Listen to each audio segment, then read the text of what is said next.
Good evening, everybody. It's Monday night. It's Monday again. Joined, as always, by my wife, Alex. This week flew by. It did fly by. So we are in Miami right now, and it is chilly, but we can't complain. But we can't complain. We can't complain because we know how cold and blizzardy it's been all over the country. But the iguanas can. The iguanas can complain, though. I guess they're kind of like the iguanas under 40-degree weather.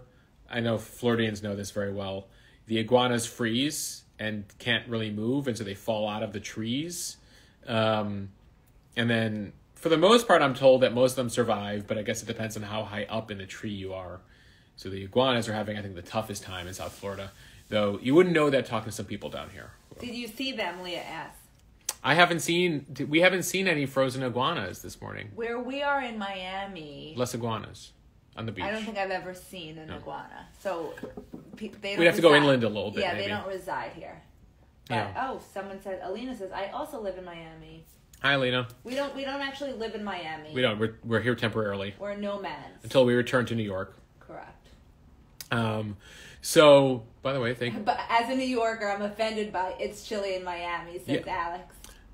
Yeah. I've told you got to be very careful on who you're complaining about the weather to, Al, because people up there.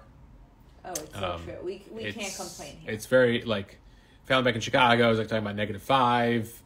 It's going to also blizzard there this week across the Midwest.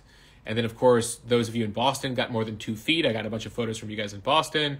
Long Island got trampled, trounced by a bunch of snow. So I've been hearing from folks across the country. Melissa says it's been 0-digit temps in Michigan. Yeah.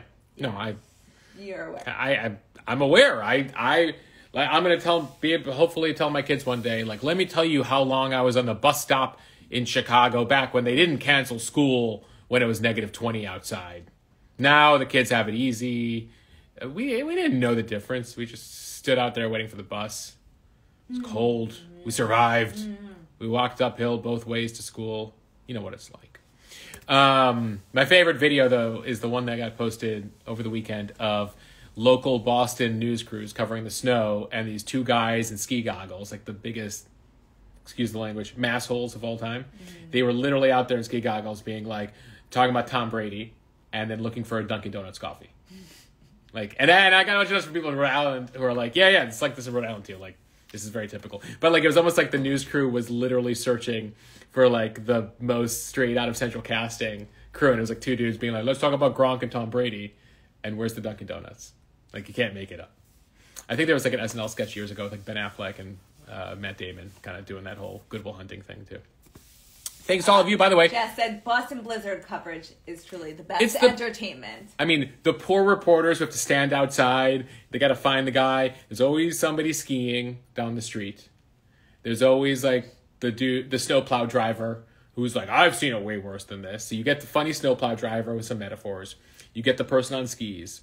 Then you get if you're in Boston, the dudes who want to talk about the Patriots and a Dunkin' Donuts. Dawn and Kate, who are on tonight, who are both in California, say it's cold in California also. Yeah. I mean, listen, to each their own. I know that when it gets under 65 in California, people freak out a little bit, but you're going to get through it. Jordan McGraw says, it better not be tea tonight. Oh, what are we drinking tonight, Al? Actually, you don't even have a drink right now. Jordan, what should we drink? We have beer. I think there's some beer in the fridge. We have wine. We have... Jordan, I've never done wine on Monday nights. Jordan, what should we drink tonight? Yeah. Let's have you be the decision maker. Yeah. So we have some headlines breaking tonight. Yeah. It depends on what you would like to lead the show with, but I'm going to bring up a whole bunch of options.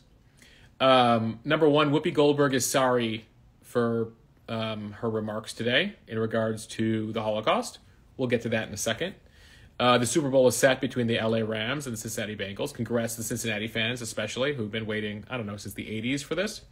Joe Rogan put out his 10-minute response to the whole controversy. Riri is pregnant. That was the thing. Though I am told, I thought it was cold today, to have, did you see the picture, Al, of her belly out? And I was told by several women who were let me tell you, when I was pregnant, my belly was so hot. I actually don't think, I was oh, it must be cold for her. And they're no. I was so hot. I I would appreciate, being able to put my belly out in 30-degree temps. So there was that reaction today to that. We also have the news today that the New York Times has bought Wordle, the online game sensation. It'll be remain free for now, folks, but I'm told the New York Times is like, they're going to put it behind, given they just paid a whole bunch of money for it, you can imagine the New York Times is going to try to make money off of Wordle. Who, by the way, I know I'm slow to this whole game, but developed by a guy named Wordle. He developed the game Wordle. I thought that was... When this all came out, there was actually a piece about him in the New York Times, and that's where I learned about it. Got it. And that's probably someone at the New York Times management was like, we need to buy this game. Correct. Got it. So Al was ahead of me on Wordle, developing Wordle. Jordan McGraw says tequila soda, orange wedge.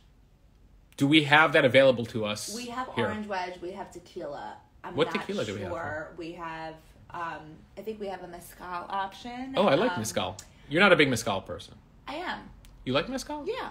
But you prefer... No, you don't like agave. I don't like agave. Yeah. I don't like the extra sweetener because if I drink like 3 of them or 2 of them, I feel sick the next day. Turkey Winch has some breaking news on your lamb chops. What Turkey Winch? What did he say? New Jersey Shore got crushed with...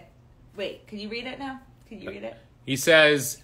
New Jersey Shore got crushed with, but thanks to the Al-Sal pistachio-crusted lamb chops, we made it through the storm. Wow. Yes. Turkey Winch, Alex aims to help you survive blizzard-like conditions with delicious... Though it actually wasn't Alex, it was Alex's recipe, but I think Chelsea came in clutch there. Chelsea made it. Right? Chelsea made it. Chelsea, it's Turkey Winch's wife. Yeah. All right. I'll post that recipe on my Instagram after. So you guys can make it. It is so easy and so delish. And it's your favorite. Between that and the salmon's your favorite recipe. Favorite recipe you make. Yeah. All right, so we have somebody saying here, Whoopi Goldberg. Let's talk Whoopi. So let's talk Whoopi. We can talk about the Canadian convoy in a second, according to this we also next have to note. talk about Rachel Maddow, but we could talk about it. So Rachel Maddow announced that she's taking a 4-week hiatus to make a film with Ben Stiller. Yep. Okay. Well, she's done with her show now and getting $30 million to come back to MSNBC and do a special. So, good for Rachel, living the life. So let's talk Whoopi for a second. So Whoopi Goldberg was on The View today. We posted the clip, I don't know, like an hour and a half ago, where she was on The View today and said the Holocaust was not about race, that it was about man's inhumanity to man. Now, as we know, The View has been around for, this I believe is the 25th year. It's been on the air, had a whole bunch of hosts. Whoopi's been there for a long time. No stranger to controversial comments. That this one was bizarre in multiple ways. But she said that this was not about racism, that it was all between white people. It was about man's inhumanity to man. One could argue that most things that are bad in the world relate to man's inhumanity to man.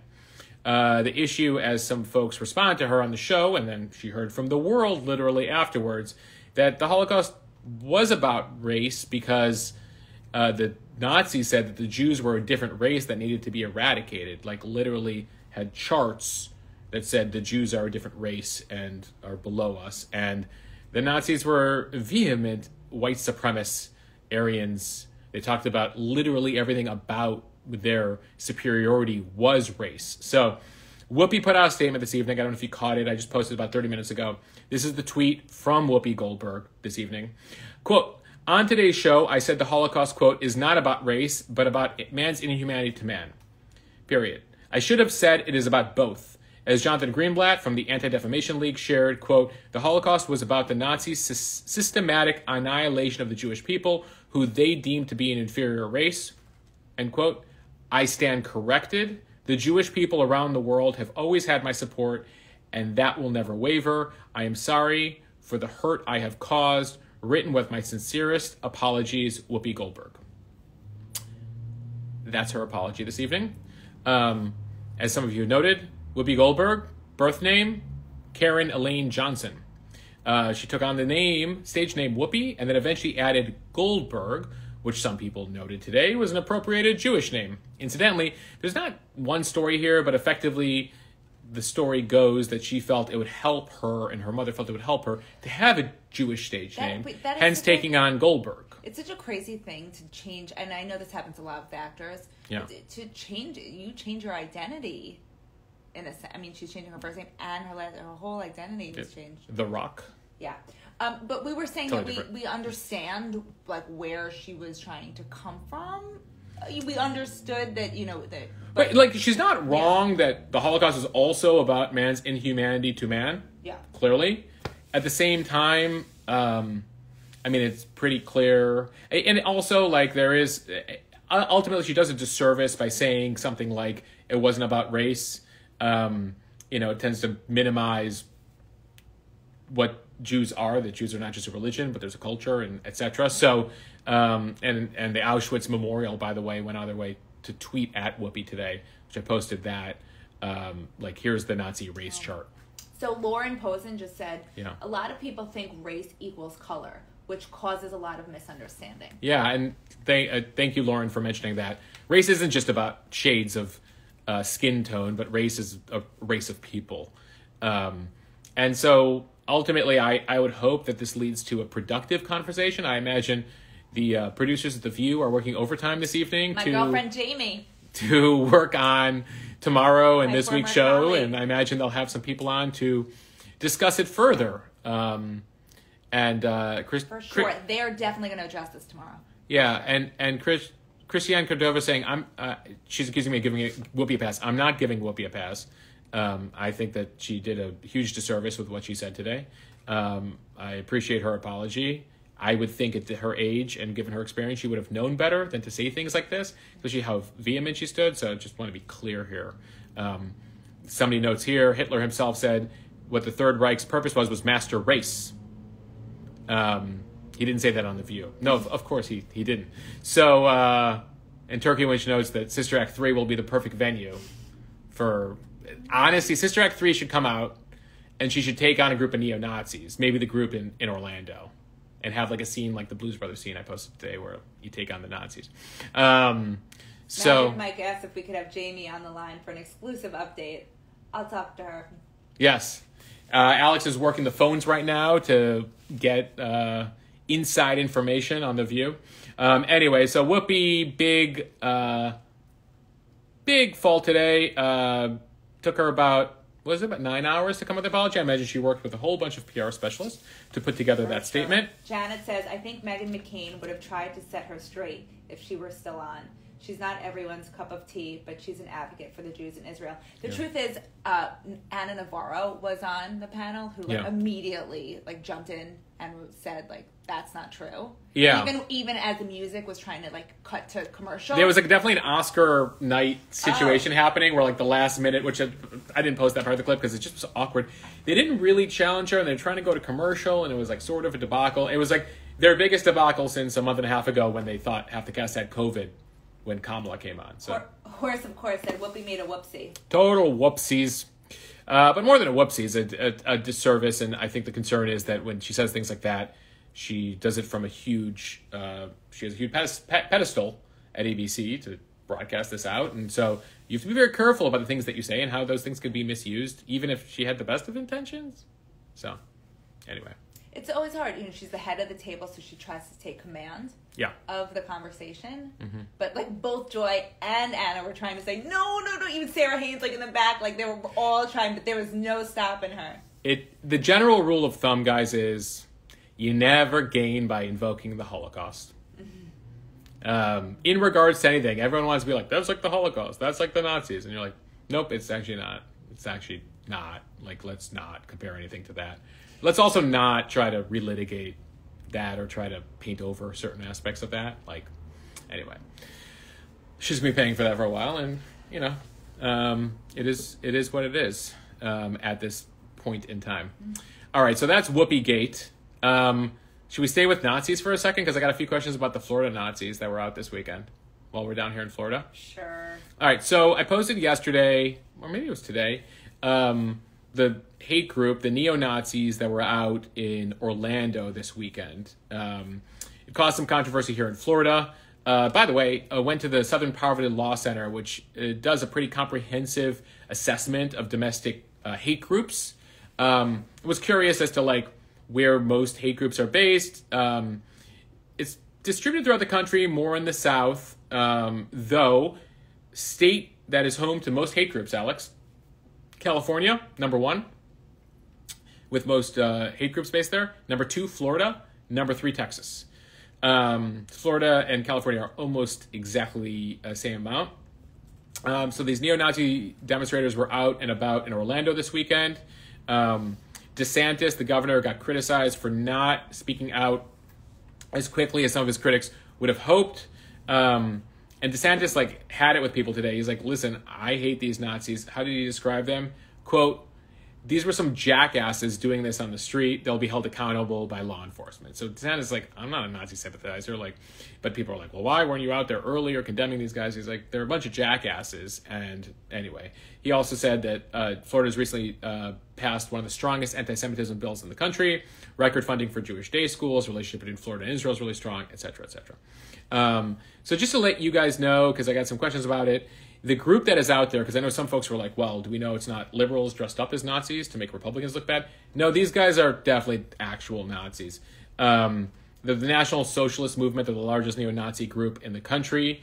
They advocate an all-white greater America, denying citizenship to non-whites, Jews, LGBT. They started in the mid-90s, though they're emanating from kind of neo-Nazis of the 50s. This particular group based in Kissimmee. They've taken interest in the border recently. They were at the Unite the Right rally in Charlottesville.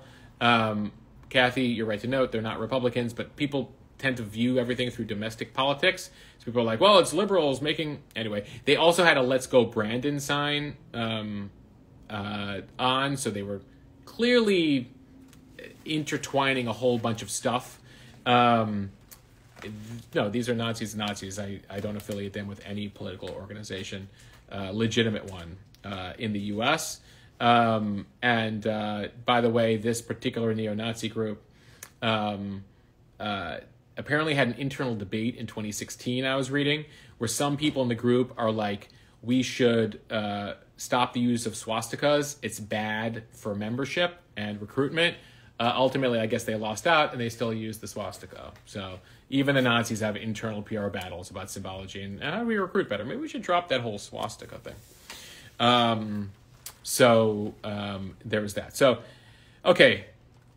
We've begun the evening with an unexpected turn, which is Whoopi Goldberg on the Holocaust and neo-Nazis in Florida, everybody. Matt DeVoe said Whoopi didn't read Mouse. Whoopi better read Mouse.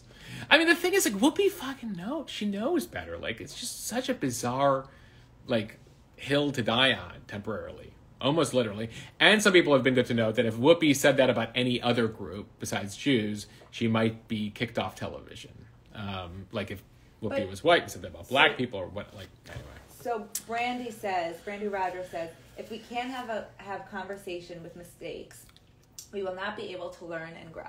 You're right. And I actually think that, number one, what's been very interesting about the whole Tennessee issue, so the county in Tennessee, the school board, that banned Mouse from their curriculum, it then led Mouse, the book for children about the Holocaust, to be the number one seller on Amazon and was completely sold out. A bunch of their editions were sold out. So, you could say it's very unfortunate what's happening there, but because of the way communication works and the internet works this way, ultimately, ideally there will be more good than bad out of this, because now people will have heard of a book that they never heard of before, and then more people will be educated. And so I think one could say, thinking not to be too Pollyannish, but more optimistically about the Whoopi comments, is this will now lead to more conversations around this and ideally some education around this.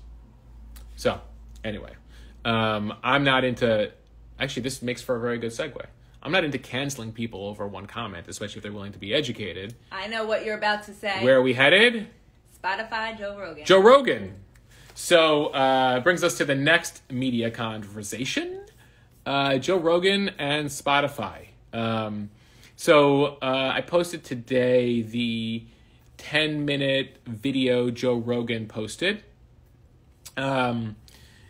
In response to the whole controversy that has erupted out of his conversation with Robert Malone, the doctor who worked early in the late 80s, early 90s on mRNA technology, has since become a critic, in so many words, of the vaccine and mandates and a whole bunch of stuff.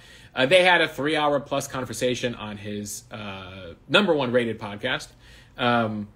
some of that information was in severely need of a fact check. Some people were so concerned about what took place there, including music greats Neil Young, Joni Mitchell, and apparently Harry and Meghan spoke out too. Turkey Winch says, what do we think about Neil Young making business decisions based on medical responsibility? The man has done more cocaine. Hold on. The man has done more cocaine than the 87 Yale class of Skull and Bones. The 87 class of Skull and Bones? Yeah. That was not George W. Bush's class. I thought he was going to go with the George W. Bush joke there. George W. Bush famously was in Skull and Bones in Yale, and it did a bunch of blow allegedly. But that would have been before the class of 87, because by then, W was about to run for governor of Texas. Anyway. We went on a whole tangent. That was a whole tangent, because that's what Turkey Winch does, is he takes us on tangents, and then we have to rein it back in. So Joe Rogan said, among other things, and you guys should watch his video that he posted to Instagram last night. I'm not trying to promote misinformation. I'm not trying to be controversial. I've never tried to do anything with this podcast other than just talk to people and have interesting conversations. I want to thank Spotify for being supportive. I'm very sorry this is happening. And they're taking so much heat. He was apologetic to Spotify. He said he would try to balance out controversial guests in the future by having mainstream perspective. He also said he will research. He loves talking about his own research. He will better research contentious topics and have all the pertinent facts in mind. I want to show all kinds of opinions, etc., etc. So Neil Young, Joni Mitchell, others were like, kick him off the platform. Spotify stood by him and said, we will instead put content advisories on podcast episodes about COVID. And they effectively, after it was leaked, they released... somebody's noting here that Brene Brown also stopped posting her podcast due to. So it'll be interesting to see, based on his video and based on Spotify's statement, if these people return or they stand their ground. Ultimately, Spotify released its standards of like what we won't allow on podcasts, and have said basically behind the scenes like this is a really slippery slope, and managing this will be unwieldy. And we've seen it on other platforms like Twitter trying to manage its platform, right? Banning Donald Trump, banning certain people, but then keeping certain people on. What's the standard? Mark Zuckerberg at Facebook, same issue. Mark Zuckerberg with Instagram, this platform, same issue. Where do you draw the line? How do you draw the line? How do you manage 1 billion people posting in 200 different languages all the time? Even some of you have noted, by the way, that like when you direct message me, sometimes you get an alert from Instagram that says like, please remember there's a person on the other end of this conversation, because the algorithm somehow got triggered by a word. And some of you are like, oh my God, did I say something to upset you? I'm like, no, the algorithm got triggered. That was a pleasant conversation. Some of you are trying to trigger the algorithm, and I don't appreciate you people. I'm looking at Turkey Winch. The Notorious Pink says, all the people complaining about Rogan haven't listened to him. Rogan lets people speak. It's a conversation, an exploration, free speech, and open discussion. Yeah, I mean, that's generally a view of Joe Rogan. I think critics would say that Joe Rogan, given his platform, has a responsibility to ensure that only factual information are getting shared on that platform, given the size of it. It's something that, like, those of us, when I was working in some of the major news networks, it's like, at CBS, we broadcast to the whole country. And, depending on what you're watching on CBS, you could have a couple million viewers and you could have 30 million viewers. And so ultimately you view it as a responsibility to, like, I'm being viewed by families, children, everybody around the country, and it's my responsibility to make sure everything is factual. Joe Rogan has gone from Fear Factor to biggest podcast in America. Not necessarily, he's not a journalist, right? So he doesn't follow that. And so people are like, well, you have a new responsibility now, Joe Rogan, given how big your following is. Some people take that responsibility seriously. Some don't. So this is interesting. Jess Ford says, do people really get their medical advice from podcasts? And I mean, it depends on... I actually do think that some people do. I mean, there are people who post, like, there are people who claim they're dietitians, claim they're nutritionists, and they post on Instagram. Yeah. And it's... But you got to vet them a little bit, right? Well, some people, you would hope that people do, but some people don't, Mosh. Yeah. Some, like, if I put MD after my name, would some people believe I'm a doctor? Probably, right? I mean, I wouldn't do that. Straightforward. I'm also not a doctor. The same goes for news too, right? You listen to one source, you read one source, you get that side of the information. Like, as a consumer, you should listen to all sides and also talk to your doctor if you're like, with medical advice. Right, a lot of people are just taking supplements willy-nilly. Well, people now do their own research. They go to YouTube, they go to whatever. They're like, I've done research on this, and let me tell you, X, Y, Z. And that's a concerning situation. Like, and in the same way, and we've talked about this, like in the same way, social media has been a democratizer of information, right? Like, anyone out there can say stuff. Hey, you guys are tuned in tonight because you found me on Instagram, right? Or however you found me. And so you view me ideally as a reliable source of information. At the same time, there are people who engage, and I would say 2 levels. There's misinformation, which is like, I don't know what I'm talking about, but I don't intend harm with it. And then there's disinformation, where no, I actually intend to do you harm with some of the things intentionally that I'm telling you bad stuff. Rogan, I don't think, is in the disinformation business. That's more of like KGB and the Chinese government and, whoever.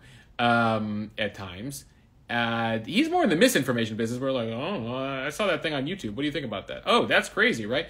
And I think that listen. He has some really engaging conversations. I think he understands the responsibility he has on the platform, and let's see how he does with it based on the video he posted, right? But also, I'm sure some people are turning to Joe for information, and some people know to like take the information they learn from his podcast and like check it out or double check it or, don't take it to the bank. What else we got on Joe Rogan? Erin Beth says, I think this was too much. At this point, there are plenty of legitimate sources. People will find the content they want to find. Cognitive bias plays a bigger part in misinformation. Yeah. I mean, people have certain perceptions of things. Ultimately, he has a responsibility. I think somebody else just wrote something good here that I just... Yeah. Grace said, Joe Rogan is having conversations that are much needed and silenced by MSM. So mainstream media. Yeah, I think it's good that we have podcasts. It's good that we have the internet. It's good in some ways that we have Twitter. It's good that we have Instagram. At the same time, there are people who use it, abuse it, misuse it, put out bad stuff. And so Melian Duge writes here, we are responsible as consumers to do the research. And that I agree with 1,000%. At the end of the day, it's on you. You can't be like, well, I read this on YouTube and now I'm in the ER, which, by the way, some people have ended up in the ER by following something they watched on YouTube. So you have to vet stuff out. Sarah said, these problems haven't ever existed at this scale before. Yeah, I mean, listen, I think that we have every piece of information around the world available immediately at our fingertips. We have way more pieces of information. I mean, like, listen, even when we were growing up, Al, we had networks and a couple cable outlets. The previous generation only had the networks. And before that, they only had a couple radio stations. And before that, you only had a couple newspapers. Yeah. And now you have literally everything. And you can go everywhere. And there's no vetting system for who has a show, because any of you could start your own show. Look, IG Live. It's the Lewis Show says you both should have a podcast. Yeah, we should turn this into it. Like we gotta do that. Yeah, turn this into a podcast. Just so people could listen on the go, because your poor mother is in the grocery store with us open with the on speakerphone. Yeah, on speakerphone, so everyone in the grocery store can hear. Podcast would be easier for her. Yeah. All right. So, though I have started putting these on YouTube, that was by special request by some folks, and it's a good place. So there's a Mosh YouTube page that every evening. I'll put it here. What's your account? I think it's YouTube? just youtube.com/Motion News. You could find the URL if you just search. Yeah. So we post these on YouTube, and I'll hope to post more on YouTube. Podcast. Everybody loves podcast. Newsletter's coming up in 3 weeks, guys. Get excited. More details on coming out on the Mo News newsletter in the coming days. All right, so that's Spotify and Joe Rogan. It'll be interesting to see how that unfolds, but ultimately, we're starting to figure out, on balance, beginning on how much responsibility a platform has in this day and age. And it's the same, they're going through the same thing the networks did years ago, which is like if you're CBS or NBC or CNN or ESPN or whomever, however long you've been around, who do you put on your network broadcasting? What standards do you have? Do you have a central standards department? Those are things we had. All scripts would have to go through standards at CBS to make sure things were factual and we could stand by everything that was said. That is more challenging in an environment where there's 10,000 podcasts launching every week, literally. And how do you monitor all that content? And that's a challenge that Spotify, that Apple, that Google, that everybody's having right now. Horace, of course, says that the news literacy needs to be taught from a young age. Yeah. We did that. I was invited by somebody who follows me, teaches at Scarsdale High School up in Westchester County, New York. And I was up there talking to high schoolers about news literacy. When was it? December. I think that you should definitely do that. Maybe do something like that with Sharon. Sharon says so. We're talking. And where you should do a new, because I think that was an amazing conversation you had with the students. Let's see. Marilyn Fairman is asking for a COVID pandemic update, which we should transition from Joe Rogan on COVID to COVID on COVID. All right, great. So a couple of headlines tonight. First thing, in the last hour, we have gotten information from the Washington Post that as soon as tomorrow, that Pfizer may be submitting its 2-shot regimen for kids under 5, from 6 months old to 5. Of course, 6 and up vaccine has been available. They could be submitting the 2-shot sequence as soon as tomorrow. That could mean that could get approved by the end of February. So about 4 weeks from now, February 1st tomorrow, guys.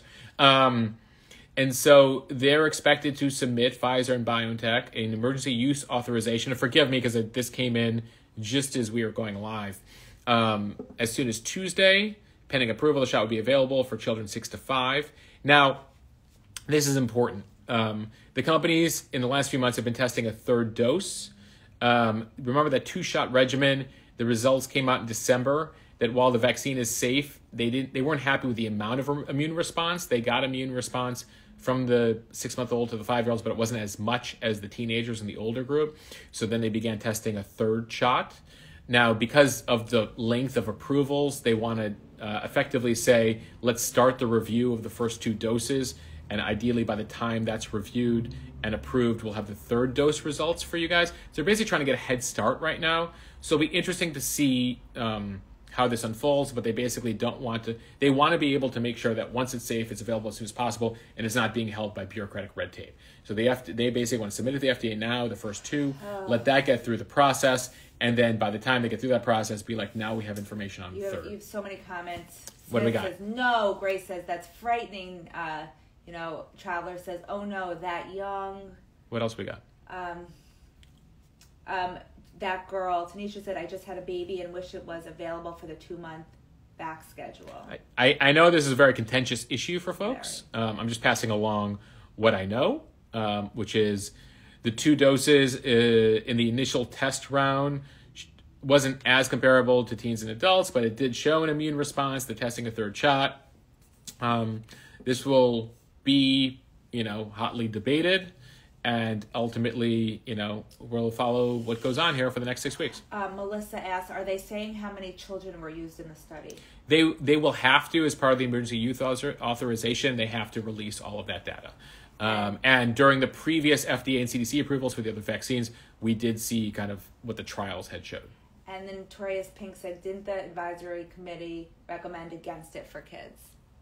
What advisory committee? The advisory committee... They were all disappointed by that the immune response wasn't as good as expected in the 2-shot sequence in December. And so they said, let's test a 3rd shot to see if we can get a better immune response from 6-month to 5-year-olds. That is being tested right now, but pending that's complete, they want to submit the paperwork to the FDA to get rolling because it's going to take a few weeks for them to go through all of that data. And so I think a lot will be determined in that last week of February. If there's no 3rd shot results or the 3rd shot results are disappointing, you can expect the FDA to have a real discussion as to whether they should just approve a 2-shot sequence if the third isn't, if even the third one doesn't come through clearly. Shannon says, do we know how Europe is handling this? With Pfizer has to go through approvals in various countries. The EU has its own thing. Individual countries in the EU have their own thing. The US has its own thing. Like, didn't I read that Norway or Sweden or one of those is recommending against the vaccine for kids?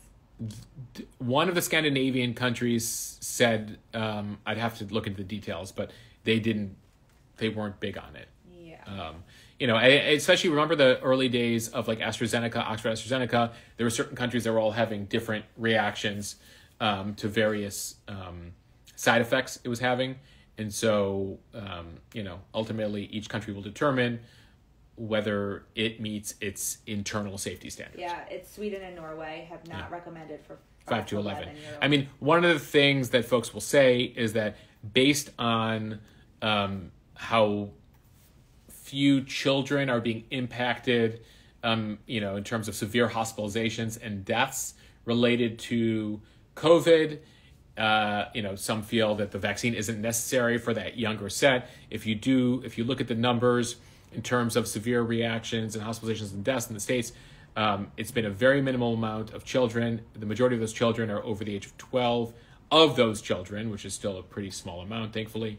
And then when you get to the under 12 set, it's been a really small amount. And so, ultimately, the vaccines will be submitted. They'll go through the processes that they go through, whether they're approved or not, whether they're approved for certain groups or not. They can always say if the kid is immunocompromised, we recommend it, but if it's, an otherwise healthy kid, the FDA and CDC have a whole range of options, which they've exercised when they've, given EUAs and approval for other stuff. So Megan says, and Grace, Megan says, I'm terrified we won't have a choice. You mean in terms of vaccine mandate? Kids, yep. It'll be very interesting to see what goes down with the vaccine mandates, because you've literally seen like some countries and companies take their foot off the pedal when it comes to vaccine mandates. It'll be very interesting when it comes to vaccine mandates and children, what transpires over the course. And of course, it's Supreme Court has upheld that it's basically up to localities and states, and they have pretty much clear jurisdiction to make mandates as they will. So you'll have to, monitor what's going on close to you, and but my thought on it is, well, like Melissa just says, seriously, the FDA approves Red 5 in everything we eat. I mean, like, the truth, you can't trust the FDA. Like, you can't. Like, we're eating stuff that is so bad for us because they clear it. So the point is that if kids are not, the statistics show that kids aren't dying from this, but we don't have long-term studies on how the vaccine affects you. We don't. So why would they force kids to? I think it should be. Don't you? I mean, I can't speak. But I think people should be allowed to do whatever they want with their bodies and their kids. That's a view. Yeah, that's totally my view. Ultimately, people have to seek information and facts, and ultimately, as far as each individual will have to figure it out. And so ultimately, they'll go through the approval process. We'll see what happens there. Hopefully, this third shot is more successful than the 2-shot sequence. And then, ultimately, we'll see what comes of mandates and various rules and regulations when it comes to COVID as we kind of enter now our third full year of COVID next month. Remember, COVID hit 2020, and so 2 full years. Yeah, we're entering our third year right now. So, anyway. Yeah, Fauci was on the Daily today. Yeah. And he was saying that it looks like it's just going to be. There are people. So of course there are. I think he said about 2,200 people a day are still dying of COVID. 2,500 people a day. Yeah. He said today was 22. Yeah. And then so it is still a thing, but he does believe that it is trending down. Yeah. I mean, most of the stats show right now that Omicron rates are dropping decisively around most of the country, which is good news. The other headline that's out that I got asked a few questions about today is related to the Omicron subvariant, which, by the way, I don't know who's naming this stuff, but they called it the stealth variant, and so like everything is scary. Oh, stealth.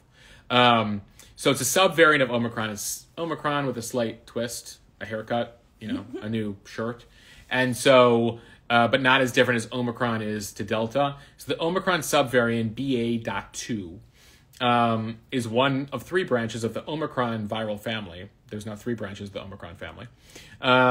And what they have found about BA.2 is that it does not appear to cause more severe disease. The vaccines are just as effective against it, obviously much less effective than Delta, but effective in terms of preventing severity associated with it. It does show signs of spreading rapid, so it's the Omicron cousin that spreads to even more people more quickly. But I don't know why they called it the stealth variant. I guess because it's quicker, but guys, stop it. Stop calling it the stealth variant. And I was looking at some of the headlines today related to it. They're it could create a disastrous new. Okay. Unfortunately, and we know this, the variants, continue to evolve, and the variant on variant on variant on variant. Thankfully, so far, it does not appear that the stealth variant. Grace asked what the symptoms are like. It's the same. It's the same. They haven't noted any major differences besides if you're in a room with somebody with the stealth variant, you're even more and more likely to get it.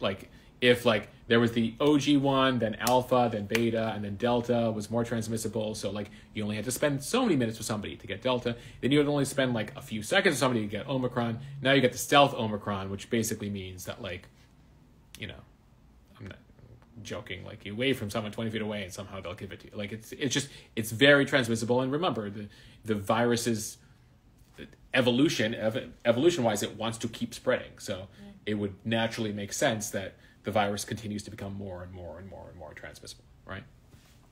That's what we got. Yeah. Any questions? No, it's just so depressing. It's the endemic world that we predicted we would live in. We thought could go away, and if you think about it, that's the philosophy here in Florida. Sarah Curry Design at the top of this fine broadcast said, "Are we talking about the vaccine card forgery thing?" I know that there's more incidents. This has been going on for a year and a half. That people are forging vaccine cards. A group of nurses made $1.5 million forging vaccine cards. But they got caught. Yes. Okay, well, anyway. Tess Muncie asked a good question, which is, and I don't know, I'm going to listen to the podcast you just mentioned, Al. Is stealth good for herd immunity? The thing about herd immunity is, I don't know that it took into consideration variants. Because, you could argue that we should have herd immunity right now, but because the variants are so different, even if you had a previous variant, you're going to get Omicron. So does herd immunity mean anything in that case? Well, to a certain extent, you give your body more fighting power, whether it has a vaccine, natural immunity. Obviously, you'd rather not risk it with natural immunity, but if you get it, the studies have shown that both natural immunity plus the vaccines give you even better protection. But what does herd immunity even mean at this point? I know it was something we discussed in 2020. And I haven't heard much from officials on that because, frankly, I think you could prevent a lot of severe hospitalizations. You tend to have more severe cases. But herd immunity basically means you live with it in a slightly, your hospital beds are more empty and ideally less people are dying. But it still exists. It never quite completely disappears. At least that's what appears. Teresa said you were right. Most of the variants are not allowing herd immunity. That's just my take on it. Thanks, Teresa. Jonah Zinn. Rabbi Zinn says, what does the good rabbi say? Are people who had the OG Omicron immune from the stealth infection? So if you had, I can't believe we're already calling it OG Omicron. It's been around for 8 weeks. But OG Omicron, the OG of the three-part Omicron family. Initial evidence based on one study out of France shows that it does appear that it's so similar to previous Omicron that you're unlikely to experience Omicron again. That's all I know, Jonah. I can't make any promises. But, take precautions as necessary. But, there's going to be, in the same way, what was the thing we were talking about a few weeks ago? Flurona. There's going to be cases of people who get flu and corona at the same time, and they called it Flurona, and you're like, okay, my Flurona. And so there's going to be cases, I imagine, and then there'll be a big headline, which is you're getting Omicron again. It might be a couple people. So I don't know. I think you got to be prepared for anything, but so far it's similar enough where it appears your previous fight, your initial fight, your recent fight against Omicron should prevent you from getting Omicron again. I have a feeling, though, that people who are vaccinated and boosted, Yeah. who still got COVID, they're probably going to be like, well, why would I get boosted again if I'm still going to get COVID? I think we're heading into a conversation now in the next few months where, like, you know, like, I got my first shot last April. So, like, you come up on a, you know, like, is there going to be an annual sequence? And where are they? And then right now they're all developing the taking into account all the variants into the vaccine and updating the vaccine for all the variants that have already been out there. So they sort of give you protection, you know, because remember, the vaccines that we got were just against the original variant. They didn't take into account Beta, Delta, Omicron, you know, all the various ones. So ideally, if they're making the vaccine smarter and in a way, if I humanize the vaccine. Megan says there are studies to support whatever you believe. Yeah. I've seen a study. Kathy says the white roses look lovely behind you. Alex found some beautiful Thank you, white Kathy. roses. I bought them for myself. That's how I get flowers. That's not true. No, I'm kidding. This is a rare occurrence. We only deal in facts here, Alex. Okay. What 98% of flowers that are in our home, I buy Ask for Jonah. you. Jonah will tell you. I buy for you. Jonah knows as well. Jonah knows. Jonah knows These are among, besides the flowers at the wedding, and these flowers behind me, maybe a couple other times when the third party bought the flowers. I buy you flowers. Okay. We don't have a home right now. Okay. Yeah, but I still wanted us to have some greenery in here, some real live flowers. It's lovely. The flowers are lovely. So my brother says, nice haircut. Thank you. I got the haircut in Aventura, for those familiar with South Florida.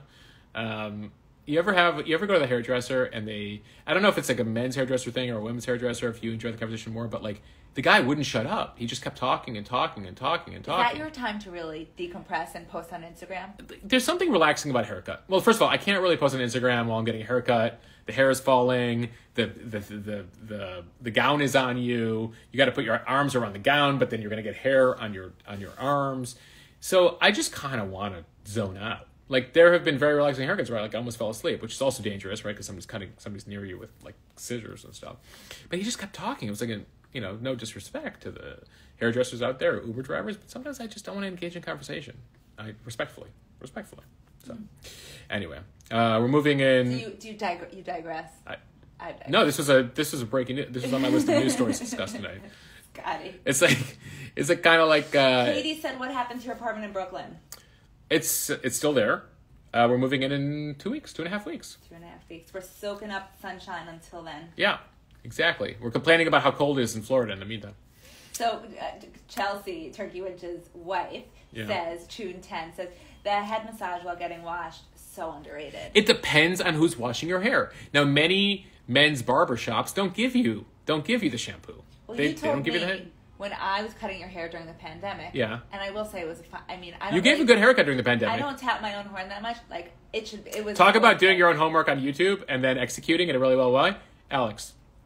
Great haircut. It was good, but you said that you would have given me a 10 out of 10, but you gave me a 9 out of 10. Because I didn't get the shampoo head massage. Because you didn't get the head, yeah. And so, like, depending on how much you're willing to pay as a guy, typically, you might not get the shampoo. Some barbershops don't even have the sink. Don't have sinks in there. In this case, and it really depends on how much effort the person's exerting in there. And then, of course, that will be reflected in the tip, as far as I'm concerned. So, that's where Jonah gets his haircuts. Jonah shaves his own head. I'll give you the news. Anyway, okay. But I also just don't want to spend that much money on it. Like, I don't know. There's something in me that, like, if any dollar above $20 for a haircut just starts to feel really so tough. Then have your wife tough to give up. Have your wife cut it. Alex, you already had to buy your own flowers. How will you have time to also cut my hair? It's true. It's true. Okay. All right. So, hold on. Yeah. I have my next segue. Keep going. Well, it's a segue from the previous topic. The hairdressing was a digression. So, Gavin Newsom, the governor of California, is responding tonight to the photos yesterday of him at the LA Rams game. Of course, everyone get excited. 2 weeks from yesterday, Cincinnati Bengals, LA Rams, Super Bowl. By the way, digress again. Thanks for all of you buying badges at the bottom of the screen. I appreciate your support for this account. And so thank you for hitting the button at the bottom screen to contribute to this account and support what we're doing here.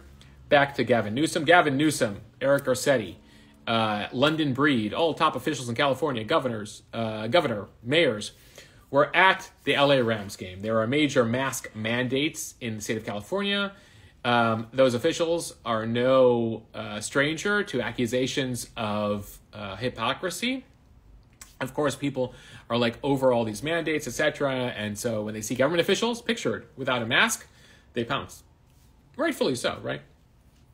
So Gavin Newsom was in the suite. By the way, the person taking the most amount of shit today, besides Whoopi Goldberg, is got to be Magic Johnson's social media person. Because I don't imagine Magic Johnson posted his own slideshow of photos on his Instagram feed, unless I discount Magic Johnson's social media prowess.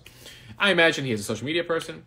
That social media person decided to post the photos of Magic and the governor and the mayors without their masks. Now, all of them insist that they were wearing masks the rest of the game and just took them off for that photo. Now, they all were pictured not wearing masks at other points in the game. So, that said, Magic Johnson's person decided to post those photos. And so Newsom this evening was at an event in California and said, the rest of the time I wore it, as we all should. I encourage everyone else to do so. He said it was temporarily removed. He was just trying to be respectful for Magic. But then, of course, there's other images of him not wearing the mask at the game. So, needless to say, I guess the recall effort failed. Not I guess, I know. But people in California are peeved. Well, and that's your headline there. Do you have anything to say about that? Because I just want to go back to everyone's comments. I'm laughing so hard over Go for it. Go to the comments.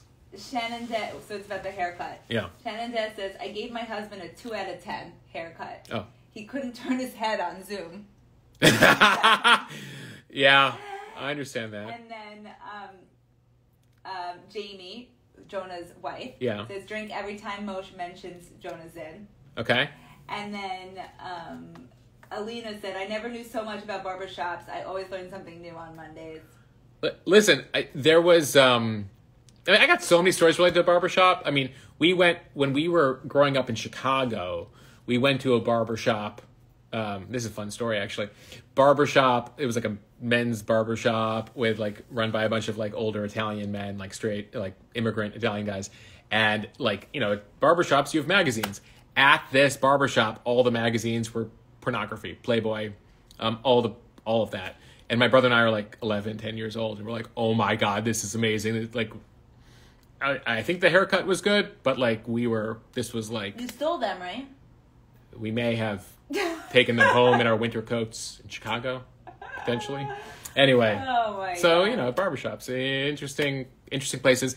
And by the way, a whole variety of things. We did a story on a completely different wavelength when I was at Evening News that men's barbershops, African-American barbershops in Harlem were a place where they were getting men to getting health advice. This is they talk to their barber about everything, life, etc.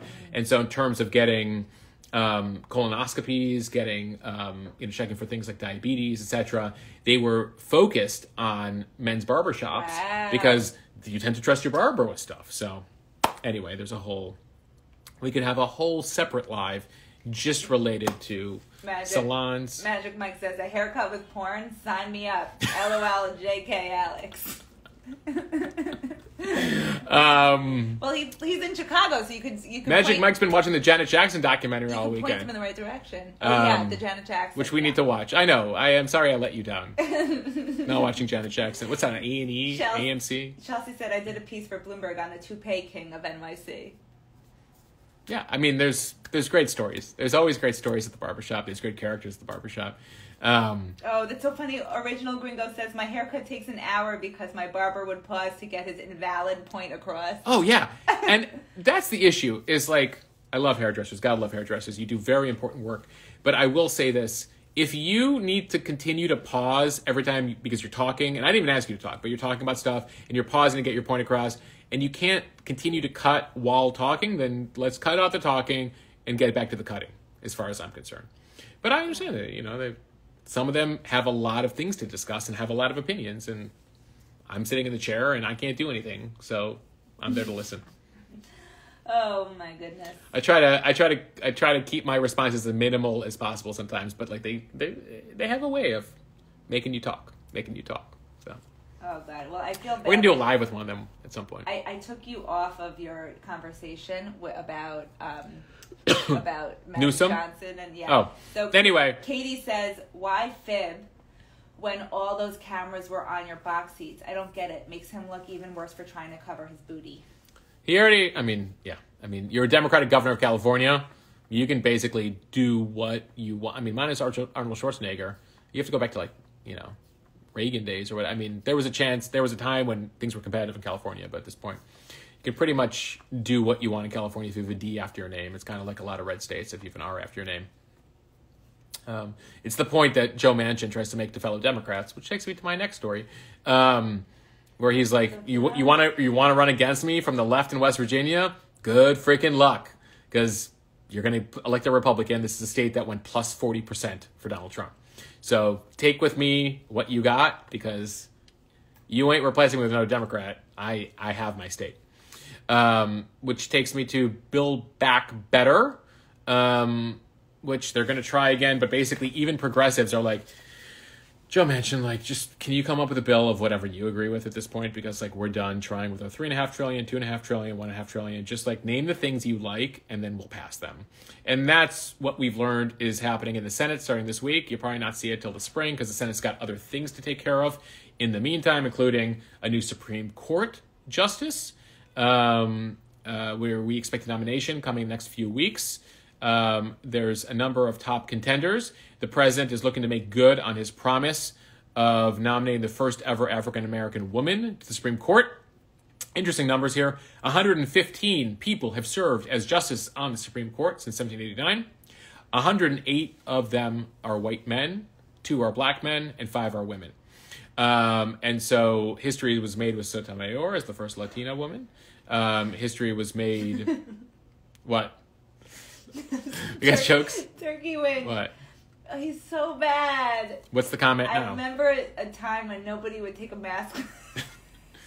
maskless photo with magic. Yeah. You see Garcetti as a problem. I see progress. Oh my God. Listen, I appreciate Turkey Winch always seeing the positive side and taking me off track. What were we talking about? Supreme Court? I'm so sorry.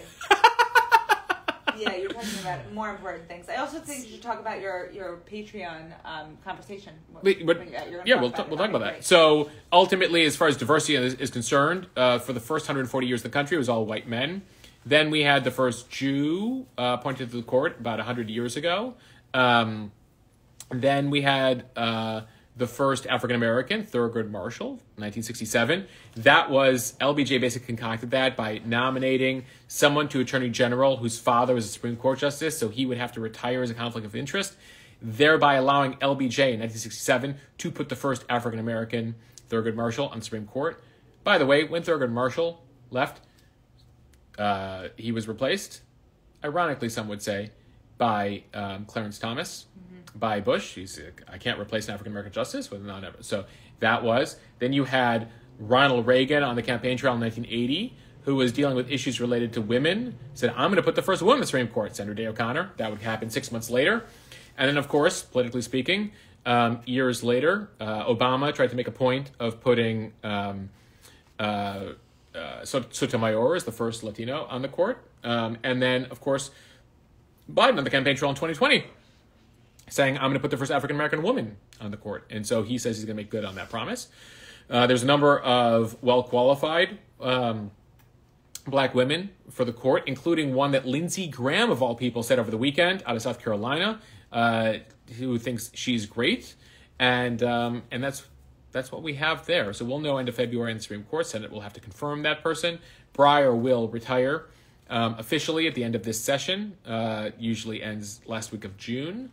There's been some interesting pieces over the weekend, including what went into Breyer's decision. There was a lot of pressure on him, given what happened with RBG.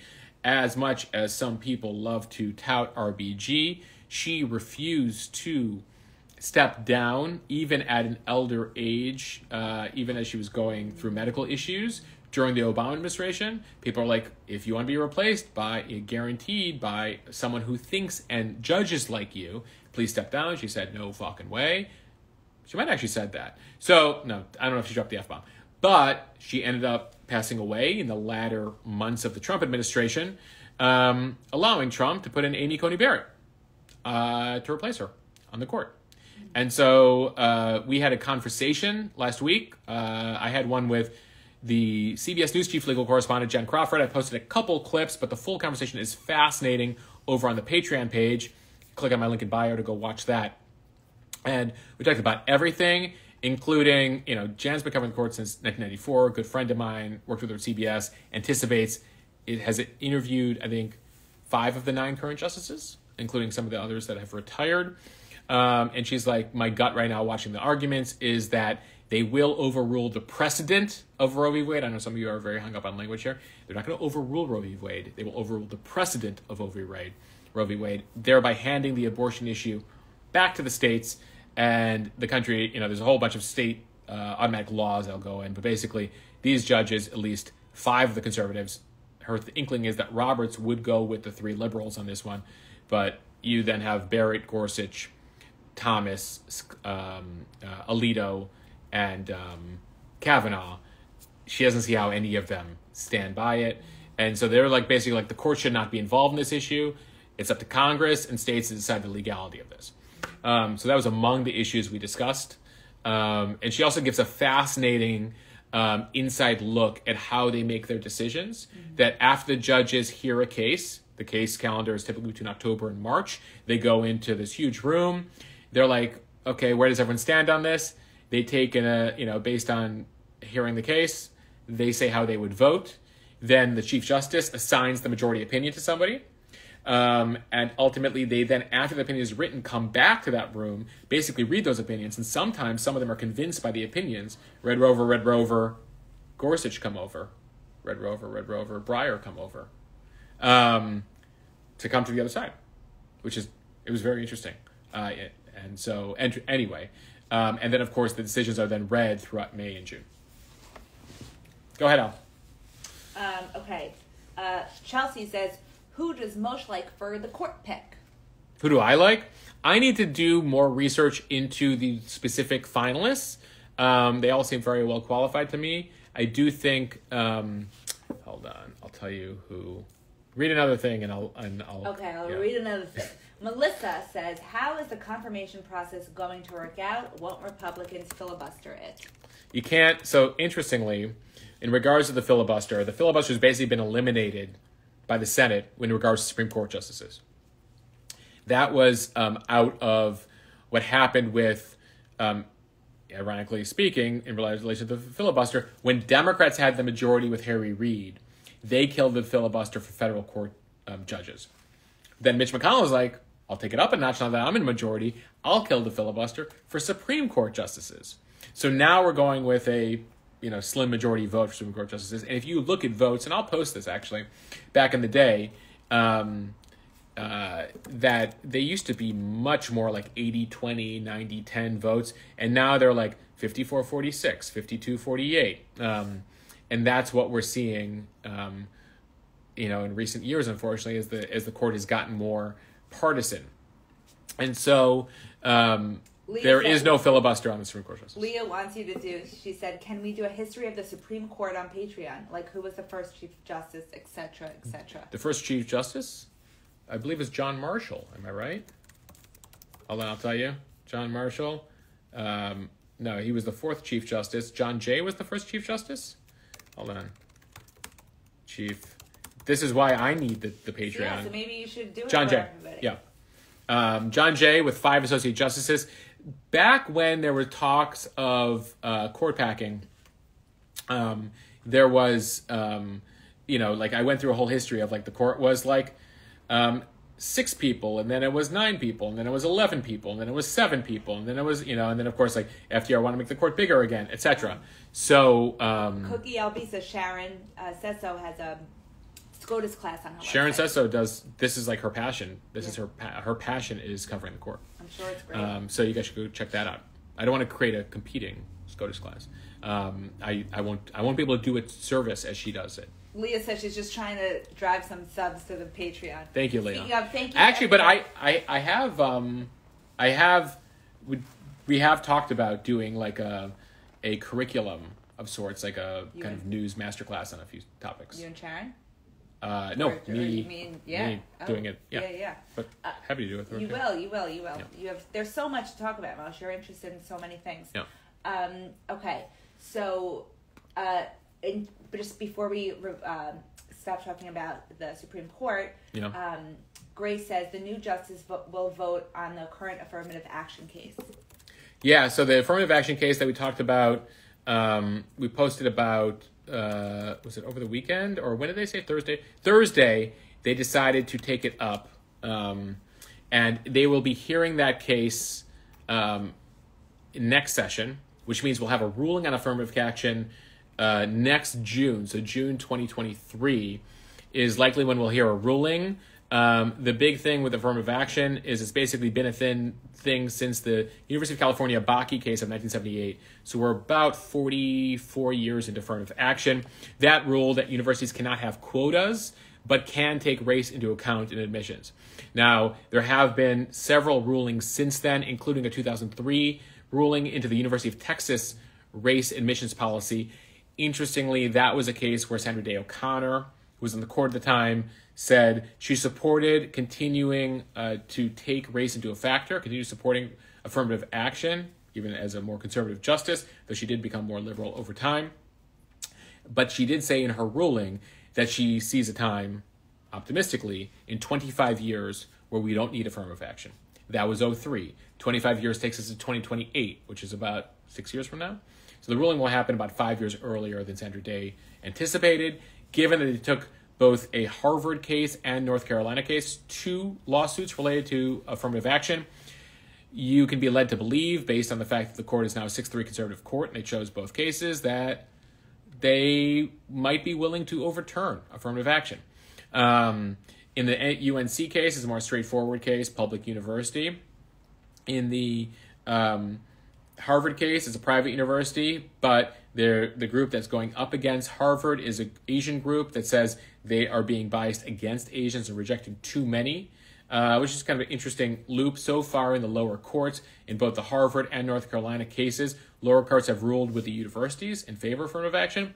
Very interesting, again, to see what happens here. The Harvard case, they've ruled twice against the students and twice in favor of Harvard. The North Carolina case, they're actually skipping the appellate court, sent it straight to the Supreme Court. The Supreme Court's like, yeah, actually, we'll take it, because we got the Harvard case. They're twinning them, and we'll see what goes on. But you can be led to believe, based on the understanding of how this court, the majority of this court rules, that affirmative action might be overruled next June. People are still asking about Whoopi Goldberg, huh? I see that some people are. Yeah, and then everyone's saying they discussed it at the top. Yeah, so that was the first thing we talked about. Yeah. So the justices that are kind of like a few of the folks that are in final contention is Judge Michelle Childs from South Carolina. Incidentally, she's a huge favorite of Jim Clyburn, the key black congressman who effectively helped Biden win South Carolina. Childs, incidentally, is also the South Carolina judge that Lindsey Graham was complimenting over the weekend, despite being a conservative. So it's kind of like, is that the kiss of death from him, or is that a sign that she could actually win over some Republican votes in the vote? That's interesting. You also have Ketanji Brown Jackson, who was recently nominated to the U.S. Court of Appeals in D.C., kind of the biggest circuit, the most significant circuit.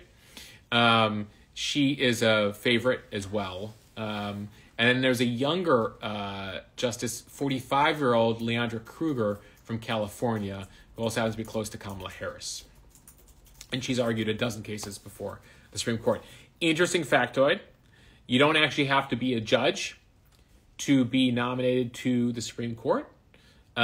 Incidentally, Elena Kagan, Supreme Court Justice, she was a lawyer, of course, but not a sitting judge at the time she was nominated. Though the White House has said, besides saying it was going to be an African-American woman, they're going to make history there, they are going to nominate a sitting judge, to the judgeship. So, there you go. What do we got, Al? The Lynn Credibles was talking about of the affirmative action stuff. what are the country-wide implications? Would every school have to eliminate affirmative action? So, again, I would have to get deeper into what that... Obviously, the Supreme Court can rule, in a slim way. The Supreme Court can rule in a very, wide way, depending on what they determine with those cases.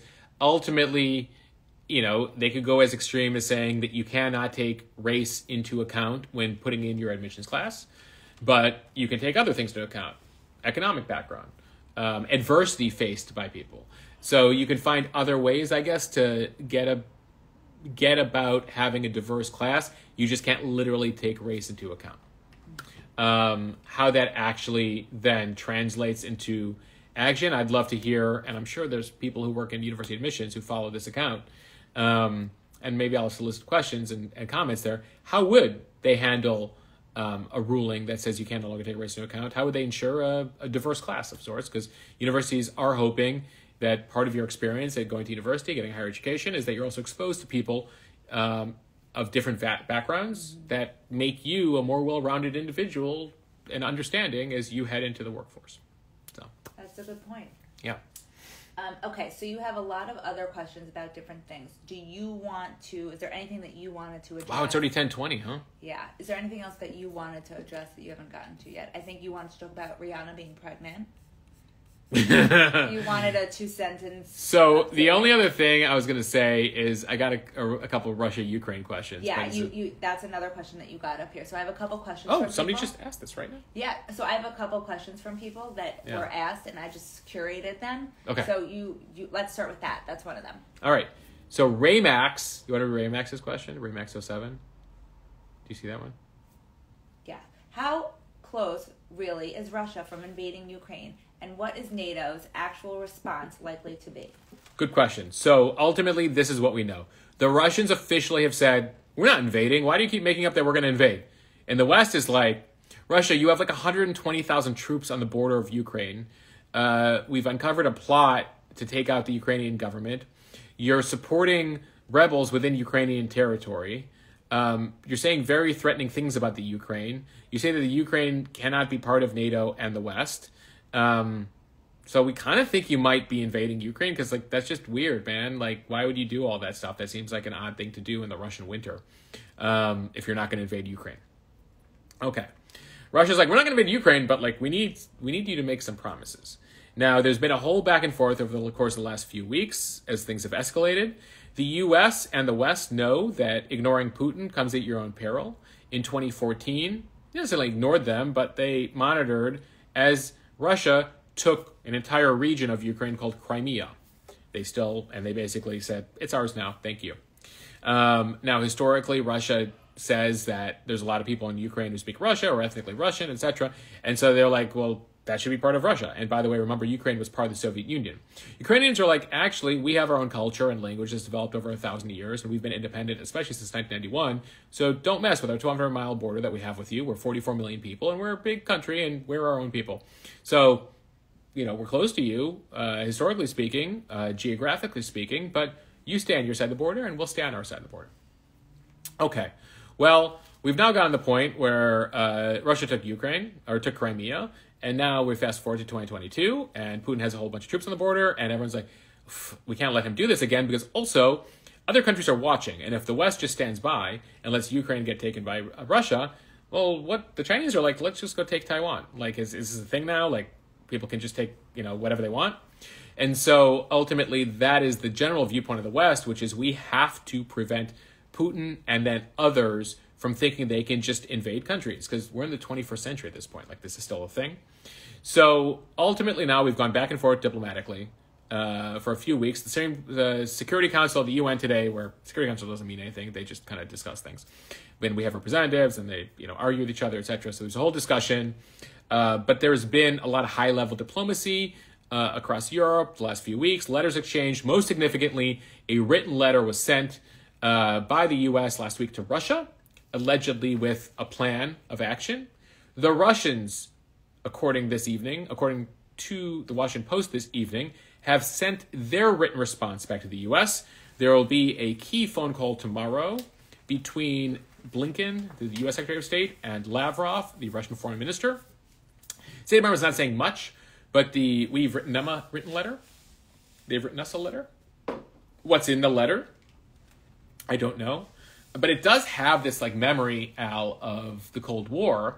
Because if some of you will recall, we had a Cuban Missile Crisis in the fall of 1962, where letters were exchanged between Kennedy and Khrushchev. And there was a key decision on day 11 of the 13-day crisis. So there was an initial letter that appeared to be from a drunk Khrushchev, where he's like, if you don't invade Cuba, I'll take my missiles out of Cuba. The Russians then sent another letter on day 12, where they're like, actually, not just that, we need you to take your missiles, America, out of Turkey. And there's a whole decision made. Kennedy's like, I'm going to respond to the first letter, not the second letter. And on day 13, alas, the Soviets put out a statement saying, we've accepted the proposal. The U.S. will not invade Cuba, and we'll take our missiles out.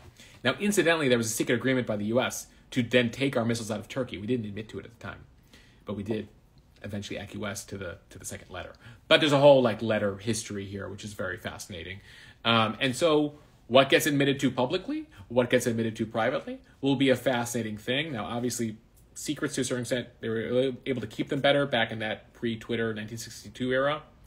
We'll see what happens. But the fact that we're sending each other letters, not a bad thing. Ultimately, when it comes to diplomacy, you got to give Putin a win, so he backs off. He's got to be able to say, there was a point to this whole show I created. But also, the whole point of the show he created is, look at the world's talking about Russia again. We're strong. People are revolving around us. So that's what I got. Oh, Callan says, you are so excited about the stories you tell. It makes them interesting. I'm on the edge of my seat wanting to know more about the history of the U.S. and Russia. I'm glad. I've always been... Mosh nerd wormhole says, horse of course, 66. It's fascinating, right? Like, this history is fascinating. The whole decision by Kennedy to only go with the first letter of Khrushchev and not the second letter, it's just like a fascinating little thing. But then, by the way, like the whole, like, we didn't admit, we eventually then took out our missiles, certain missiles out of Turkey. Like, we didn't talk about it. Like, you still have questions about this, but I feel like it's getting late, and I want to address the other questions that were asked. Did you want me to? Let's go there. All right, so that was it on Russia-Ukraine. We'll see what happens in the letter. We'll see what happens between Blinken and Lavrov. And we can address this next week, because there are some good questions that were still asked about it. All right. Okay, so Danielle, Gelb, Grace, and S. Greenspan want you to talk about the Canadian convoy issue, the Canadian truckers, what's happening. So up in Canada, there has been a huge convoy from east and west towards the capital of Ottawa over the course of the past week. Truckers there, I think they're 80 or 85% vaccinated, but there's a mandate to get them all vaccinated, especially those who cross between the U.S. and Canada. A whole bunch of U.S. truckers went up to support those protesting that mandate. A whole bunch of truckers drove to Ottawa to say this is a protest, and it's exploded beyond just the trucker mandate to overall rules in Canada that some feel are overboard when it comes to COVID restrictions. Actually, Al, we were walking around Florida last week where we met, was it a woman from Montreal or Toronto who was talking about how restrictive things were up there? Yeah. And I know that, some of you from Canada have written in about how restrictive things are in Canada. So this unfolded into a larger protest. Now, Canadians might have been watching protests here in the U.S. where certain rallies or causes then get taken up by people with a whole variety of requests. You saw it a few weeks ago with the anti-vaccine mandate protest in Washington, where everyone showed up with their own demands and own ideas, and it really expanded beyond vaccine mandate. And unfortunately, some people take away from initial cause, and that happens to, all rallies, left and right. And so in the case of Canada, you have the truckers there, they're trying to make their point, but then you got people who, are the anti-vaxxers, they're trying to make their point. You got some guy with a Nazi flag who's trying to make his point, and you're like, what are you doing here? And so ultimately, that's what's kind of been unfolding in Canada over the course of the past weekend. I know that there was a statue defaced, and so obviously the government, led by Trudeau, who, by the way, incidentally has COVID, but says he's doing okay, has been very critical of these folks. And so it'll be interesting to see, if anything, what develops there. But ultimately, I haven't seen, and I haven't done my full reading of the Ottawa Citizen, the Toronto Star, and the Montreal Gazette today. Those are my three of the Canadian newspapers I read. By the way, some of you love the CBC and some of you really hate the CBC, because I posted some stories from the CBC, the Canadian Broadcasting Channel. They're like, why are you posting the CBC? And I'm like, because they said the sky was blue today, and I believed them. So, guys, Les Inker says relax. The convoy was founded by white nationalists. Right. So there are questions as to who some of the people who were involved in that convoy, and so I've gotten those. I've gotten accused. The Canadians are very passionate about this subject, as they should be. In the past week, I've gotten accused but of. They're nice though. Yeah. No, you guys are passionate, and sometimes you accuse me of being an apologist for the convoy, and sometimes you accuse me of being an apologist for Trudeau. So mission accomplished, but you never get as nasty as the Americans do sometimes in my DMs. You Canadians. Mosh. I haven't had to block any of you yet. So this is Dana Bowling says, my 9-year-old and I are watching and learning. And she said, I'm getting the full family involved. And then I guess you just cursed. So Corey did I drop an F-bomb? Yeah, Sorry. So Corey said, LOL Mosh, watch the F-bomb. Pretend preteens are watching. Listen, preteens, you guys can't swear at least until you're 15. Melissa 16? says, keep the F-bombs, teach them young. That was kind of what was so interesting about the situation in Tennessee, with them saying, by the way, thanks all of you who are buying badges at the bottom of the screen. I just saw somebody bought. The situation in Tennessee is like, they were saying that Mouse, the story about the Holocaust, the book about the Holocaust, that's portrayed as like the family is a family of cartoon mice, and then the Nazis are cats. That they're like, well, the language and everything that's portrayed in the book is we can't have 8th graders reading that. I go, do you know what do you know what 8th graders are up to these days? What they're saying, what they're seeing on social media? Like, you're scared that the portrayal of Mouse, where they they're portraying Jews as mice, and they're like, well, there's nudity. You mean the cartoon mice are nude? They're nude? You think that you're scared 14-year-olds are seeing that? Come on, guys. Yeah. Anyway, no disrespect to parents out there struggling to raise their preteens and teenagers, etc. But it was a fascinating conversation as the Tennessee school board, county school board, was seeking to why they were trying to block that book. Julie just says, so many nice badges bought tonight, enough for a lovely bouquet of flowers. It's true. Don't worry. Next week, Alex will have a lovely new bouquet, and don't worry, it'll be bought by me. She won't have to buy her own flowers again. Yes. Oh no, I buy them for us. Yeah. Because you enjoy flowers too, right? I love flowers. I like flowers. So one thing I just want to note, though, thank you everyone for supporting through buying badges. Another way you can support is by sharing your reels, right? Oh yes. So, number one of ways to support: commenting on posts, permanent posts, sharing reels or posts, DMing me.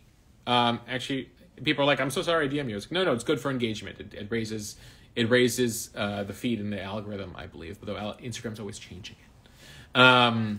So I appreciate all of you. And then if you want to be able to support monetarily with what you're doing, this account, the link in bio has a link to both my Venmo and my Patreon page. And soon enough, we'll have a subscription situation in regards to the newsletter next month, and you'll be hearing more on that. So sweet. Rebecca Green said, you are fantastic. Thanks, Rebecca. And then this was funny. This was Sarah in Kansas said, I had no idea you bantered with your wife during these. I would have tuned in much sooner. Yeah. We've been doing this since you were my girlfriend. Yeah. And then you were my fiance. A year. Well, over the course of the last. Wait, no. Well, Mondays with Mosh is a year old. You were only my fiance and my wife. When you were my girlfriend, we hadn't quite started Mondays with Mosh at that point. No, we did start Mondays with Mosh way before our wedding. Right.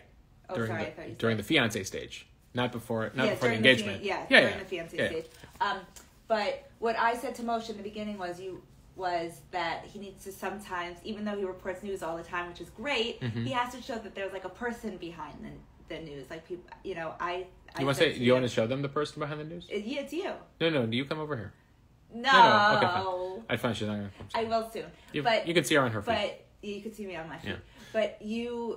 But I really think it's, and people love that. People get to really see you through this, right? because you're posting your... And the flowers that Alex bought herself. Yeah, but this is like what you do so well is explaining things so hard things, really hard subject matter in an interesting way, and you get to do this every Monday and answer questions and talk with your community, and it's really awesome. Thank you, you guys. We love this. We're gonna close out momentarily. I've got a couple questions here related to the Olympics.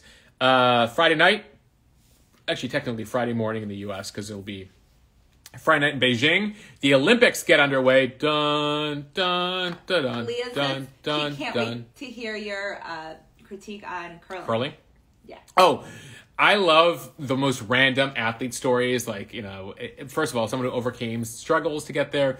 We're going to be closely following the Jamaican bobsled team back in the Olympics. We're going to follow curling, most especially because the American who won the gold in it last time. How awesome is that? We got number one in curling. There's also a fun backstory as to where the curling stones come from. I'll give you a clue. It has to do with former President Trump and his golf course in Scotland. We'll be watching a whole bunch of stuff there. Obviously, there's huge COVID restrictions, huge concerns about the Chinese hacking phones there, huge concerns about the Chinese human rights record, to what extent will the media have access to things. It'll be very restrictive. They have they're trying to keep the zero COVID policy in China. God love them. And so we'll see what happens there. You can expect some cool runnings, references, and clips in the feed. You can expect, what was the Will Ferrell movie, the ice skating movie, Alex? Talladega Nights? No, Talladega Nights, he's a race car driver. Alex. You know what I'm talking about. I do, but I don't know the name. Blades of Glory. Blades of Glory. Blades of Glory. You might see a Blades of Glory reference. Short of some scandal, we'll make some Tanya Harding, Nancy Kerrigan throwback, because who doesn't love some 90s Tanya, Nancy throwback? Yeah, everyone's saying Blades of Glory. Yeah, okay. Talladega Nights, get out of here. Leah says that she is that she's damn straight following the bobsledders' cool runnings too. Yeah. And so we got that. We're going to see what's going on with figure skating. Always interesting. Skiing will be interesting. The storyline there is in relation to, it's all fake snow. Because they get no snow there. They created a fake snow situation completely in Beijing.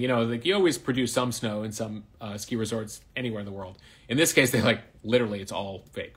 There was a piece in the Washington Post today about how concerned skiers are about climate change and etc. So that they're having a winter Olympics in a non-winter place. Janet says meddling was a good Peacock documentary. Someone last Monday posted about it. We'll have to take a look at that. Leah's asking if Shaun White's going to win the medal. I don't know, but it's his 5th games or something. So, got to root on USA. And Gray says the Russian ice skaters are phenomenal. So, we're not going to just monitor headlines from here in the States, but headlines from all over the world. And interesting firsts. There's always interesting firsts and personalities. And, of course, politics. Wait, we have a couple more questions. Can we get to before we end? Yeah. Let's wrap up the next 5. Okay. So, Devagi or whatever, I think. Did you talk about Trump's rally over the weekend? We did not talk about his rally over the weekend. He was in Texas. Trump continues to tease out that he might run for president again, though legally speaking, he can't say he's running for president again yet, according to federal election law. Though he was videotaped on the golf course last week. Somebody was like, the 45th president about to hit the ball. He goes 45th and 47th president.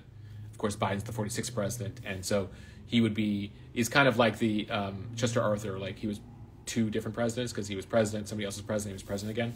So he's implying that he is running again. He gave this rally in Texas. I know some of you are like, why do you mention his rally? So because he might, in all likelihood, run for president again, so we need to follow this stuff. He said he would give everyone involved in January 6th, if he could, if he determines it, a pardon. Interesting thing. He also said, if the prosecutors in New York and other places prosecute him, we better have the biggest rally we've ever seen. The last time he said something like that was January 6th. So just something you got to monitor what current presidents say, and you got to monitor what former presidents say, folks. Chelsea said he needs to choke on a cheeseburger before the next election cycle. Chelsea, you better watch. I don't think the Secret Service monitors the chat room, but Turkey Wench better check the phones and the email. Chelsea said he loves fast food. Right, we're just talking about him loving fast food. Okay, so AZ Heather said, did you talk about Trump offering pardons Yes, you just did. We talked about Daniela Bell asked, can he be canceled forever? Technically, Congress could pass a law saying he can't run again. They chose not to do that after January 6th, so he can. And he can serve one more term, which will be an interesting thing. If somehow he runs again, he will only be able to serve 4 more years. So that'll be that. All right, guys. It's been a pleasure looking to get what's left of Monday Night back. I mean, it's been an hour 40. This is one of our I think it's the longest one we've ever done. Close to it. There's a lot of stuff. We got a lot of stuff, but I also talked about a haircut for a while, so. Yeah, that was in place of an important subject. You can't be a good middle at a dinner conversation just talking. Actually, you could. Talking about barbershops and hairdressers and whatnot. Devaji, I'll answer this final question. He can run with the investigations against him. The only law that is out there says that to run for president, you have to be 35 years old and you have to be born in the USA. Those are the rules. So there's no other restrictions. That's what I got. Thank you guys for listening. Thank you guys for your incredible questions and support for this account. Thanks to all of you who bought badges at the bottom of the screen. Thanks to all of you who support us on Patreon or over on Venmo. And we'll see you soon. Melissa says, throw in a Thursday night live when there are so many topics. Oh, man. Thursdays with Mosh. No, Alex will just take control on Thursday. Alex, you're doing lives on Thursdays answering their questions about Whoopi. Oh, yeah. And The View. She's got thoughts, folks. She's got lots of thoughts. Yeah, but we talked about my thoughts. Yeah. And your thoughts. Yeah. But I think, but when there is an important subject to talk about, when something like breaking happens, you do go live. Yeah, we'll do extra special lives, especially when like big stuff happens. Yeah, you always get really excited. Fingers crossed. Election. You always do your election lives. Karen is asking whether we can do Wine Wednesdays. Oh, I like Wine Wednesdays. Yeah, we'll see. Red or white?